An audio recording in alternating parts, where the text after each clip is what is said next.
മാറ്റിനെ എപ്പോഴും അവൻ്റെ school seniors bully ചെയ്യും. ഒരു ദിവസം അവരിൽ നിന്ന് അവൻ ഓടിയതും കാറടിക്കാൻ പോയി. ഡ്രൈവർ സഡൻ ബ്രേക്ക് ഇട്ടതും കെമിക്കൽ ടാങ്കിൽ പോയി തട്ടി അത് പൊട്ടുകയും മാറ്റിൻ്റെ കണ്ണുകളിലേക്ക് കെമിക്കൽ വീഴുകയും ചെയ്തു. ആളുകൾ അവനെ ഹോസ്പിറ്റലിൽ എത്തിച്ചു. കെമിക്കൽ കണ്ണുകളിൽ തെറിച്ചതിനാൽ മാറ്റിൻ്റെ കാഴ്ച പോയി. എന്നാലും അവനൊരു പുതിയ സൂപ്പർ പവർ കിട്ടി. അതെന്തെന്നാൽ അവൻ്റെ കേൾവി ശക്തി 10 മടങ്ങ് ഇരട്ടിച്ചു. ട്രിപ്പിട്ട് മരുന്ന് ട്യൂബിൽ വീഴുന്ന സൗണ്ട് പോലും ബോംബ് വീഴുന്ന ഒച്ചയിൽ അവർക്ക് കേൾക്കാനായി. ഫസ്റ്റ് ടൈം ഇങ്ങനെ കേൾക്കുന്നതിനാൽ ഇവൻ ആകെ അതിശയിക്കുകയും പേടിക്കുകയും ചെയ്തു.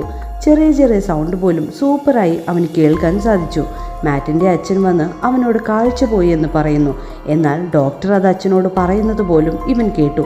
സമയം കടന്നുപോയി. മാറ്റിൻ്റെ കാഴ്ചയില്ലാതെ സൗണ്ട് വെച്ച് കാര്യങ്ങൾ ചെയ്യാൻ അവൻ ട്രെയിനിങ് എടുത്തു.